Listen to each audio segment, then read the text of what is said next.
So today I'm going to be telling the in-depth story of the Montauk Project. At the very edge of Long Island in Montauk, New York, sits a decommissioned military base called Camp Hero. If you're new here, my name is Josie and I make videos about unexplained and mysterious phenomena. Basically anything under that umbrella interests me. I am also a science fiction author of a book called Finding a Nevra, and it's about a fictional lost civilization, and it tells the story of a group of friends who all have a range of psychic abilities, and they are all in the present day somehow connected to this civilization. If you're interested, the link is always in my description if you want to check it out. Anyway, this is going to be part one of a probably 4-part series. I was going to try to fit this all into one video and it would have just been way too much. And just as a really quick disclaimer, this video is not a video for skeptics. I'm not trying to prove to anyone that watches this video that this alleged project actually happened. We're all here just for an interesting story. So without further ado, let's get into it. So just so you guys know too, I'm going to have my laptop here as a lifeline because I am not going to be able to remember all of this. At the easternmost edge of Long Island sits an abandoned and derelict Air Force base called Camp Hero, the alleged site of the covert military operation that Stranger Things was based on. The site was decommissioned around 1980 after a long history of military usage dating back to the Revolutionary War and most notably during World War II, when it was used to spot German U-boats off the coast of Long Island and protect from potential invasion. The facility was made to appear like an innocent fishing village, which is why buildings like this gym look like a church, and overgrowth was used strategically to hide artillery installations. The SAGE radar system, which we all know and love from all the pictures, was built in 1958 and was used to detect airborne objects during the Cold War. It was state-of-the-art at the time it was built and was actually so powerful it disrupted local TV and radio broadcasts and had to be recalibrated several times because of that. By 1978, the Air Force submitted a proposal to the Carter administration to shut down operations at Camp Hero.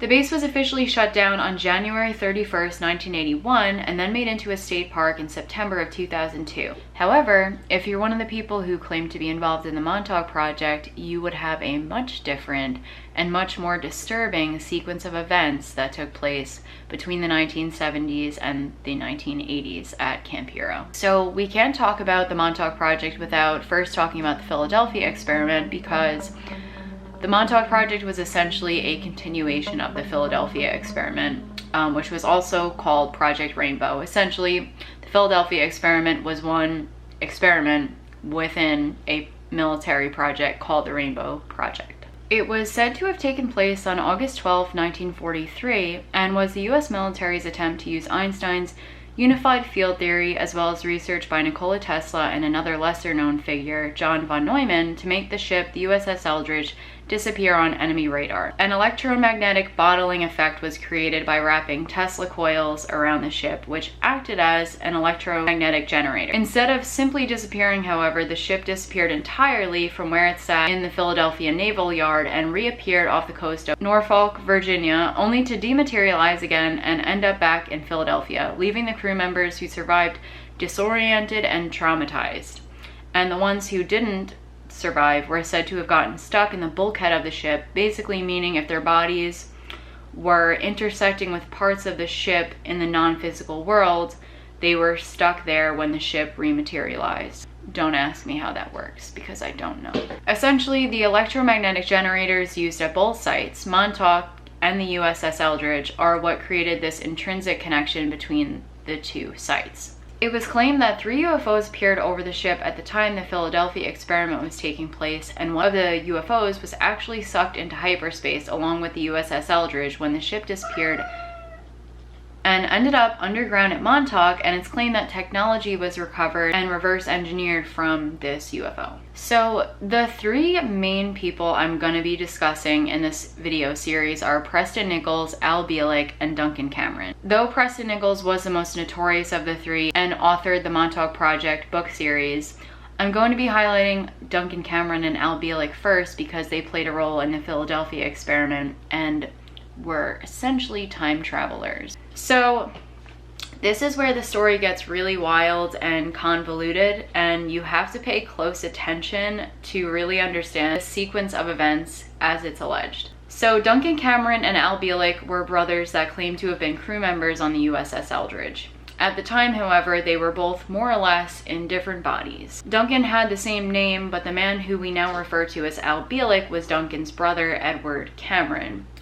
I will explain. The two men worked in the control room on the USS Eldridge, and it was said that on August 12, 1943, when the Philadelphia experiment took place, they could see it was going haywire and jumped ship, though because they were in this portal at the time, and as I said earlier, the generators at both sites connected the two places in time and space, they ended up at Montauk in 1983 on the day the Montauk project was said to have ended, August 12, 1983, which I will talk about later in the series. But essentially, when they jumped over the rails of the ship, which in their heads, I guess they thought they were jumping into the water, they, I guess, just jumped kind of into hyperspace and emerged at this other like electromagnetic vortex that had been created at Montauk. So when it was discovered that this time tunnel had been created by the Philadelphia experiment, the crew at Montauk sent Duncan and Edward on numerous time trips and then back in time to turn off the generators on the USS Eldridge. Just before the ship returned back to the physical world, Duncan traveled through the portal back to 1983, which had incredibly negative side effects on his body. What was happening to him we will discuss later in this video, but what you need to know is he began to age rapidly, and it was clear that he would pass away if this process continued. So the Montauk crew contacted Duncan's and Edward's father, Duncan Cameron Sr., and instructed him to have a new son, which he did in 1951. And if you want to know how they did that, they essentially contacted him through time as well. Again, don't ask me how any of this worked because I don't know. So in 1963, when this new son was 12, Duncan's soul, Duncan Cameron, the person who was about to die because of this rapid and disastrous aging process that was taking place, his soul was transferred to the new son's body, forcing the old soul out. So the soul that was in his body beforehand just basically had to peace out, I guess. You're probably wondering what happened to Duncan's brother Edward at this point, who remained with the USS Eldridge in 1943. He was said to have lived out his career in the Navy and continued to work on covert military projects involving free energy devices and vehicles, though at some point when his career ended, his memory was wiped. But if you thought Duncan's story was crazy, you might not be ready for Edward's. Edward was also seen as a vital asset whose soul needed to be preserved, maybe for his knowledge. I honestly am not sure why. He was age regressed to an infant and sent to be raised by the Bielek family and given the name Al Bielek, which is the name of the man we know today. I'm guessing this was in the late 60s that this happened, and he spent his life ignorant of his past until events in the late 1980s triggered his memories, and after that he began devoting his time to researching the Philadelphia experiment to discover the truth. Following the disaster of the Philadelphia experiment, Dr. John von Neumann, the project director, was sent to work on the Manhattan Project, developing the atomic bomb. So he was away doing that for a number of years. In the late 1940s, however, Project Rainbow was revamped with a focus specifically on the technology that created the electromagnetic bubble around the USS Eldridge and how it could further be developed. Von Neumann simultaneously started research into what specifically made the men go crazy on board the ship during the Philadelphia experiment, and specifically why the men were so badly affected by the fields that were created. These projects merged in the early 1950s and became the Phoenix Project. It actually started in the late 40s and was initially an attempt at control of the weather based on the research of Austrian scientist Wilhelm Reich. Wilhelm Reich was a controversial figure who was alleged to have discovered something called orgone energy, which he likened to life energy or something like an ether. It kind of reminds me of Tesla's research on free energy. Wilhelm Reich realized that this energy was apparently responsible for bad weather, specifically dead orgone, or DOR, and developed a device called the radiosonde that could dissipate and deflect thunderstorms. Because this device had this apparent control on the weather, it began being speculated that people could be influenced by orgone too.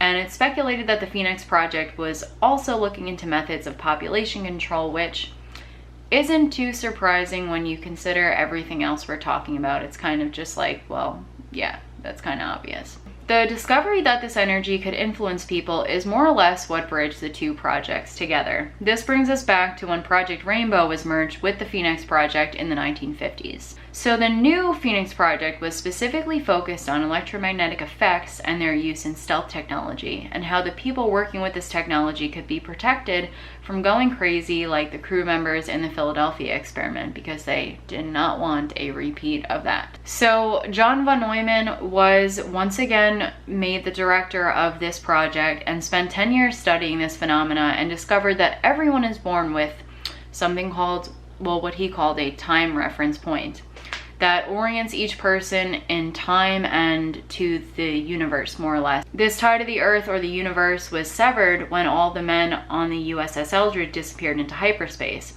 It does beg the question of how Duncan and Edward Cameron were okay when they jumped ship during the Philadelphia experiment, but I suppose because the experiment was technically still ongoing when they arrived at Montauk, that severing technically wouldn't have happened yet. That's just my own way of explaining it in my mind. That's not something that I've read. It was determined that the Philadelphia experiment had created an almost artificial reality around the USS Eldridge, severing the connection the ship and the people on it had to our world. Once this problem was identified, it was decided that a technology needed to be developed that could reorient individuals to their time reference point. So a computer was used to regenerate time reference points of specific people, which gave the physical body something to lock onto in the physical world. If it failed, the physical and mental body would separate, resulting in insanity. This phase of the project was completed in 1967, and a report was sent to Congress at the time stating that the human mind could be influenced and altered with electromagnetics. Fearing mass mind control, Congress ordered the Phoenix Project to disband in 1969, and that was the, end of the project. So obviously the mad scientists that were already working on the Phoenix Project couldn't just stop their research after discovering all these groundbreaking things. So they needed to find a prime location to continue their research at where there wouldn't be a lot of eyes on them. So it was decided that they would continue their operations in the secluded Montauk Air Force Base, and everything that happened there is what I'm going to be getting into in part 2. So stay tuned for that video. It's more than likely going to be coming out at the same time next week. Thank you so much for subscribing. And if you want to leave any suggestions about what videos you'd want to see me make next after this video series, please do leave it in the comments.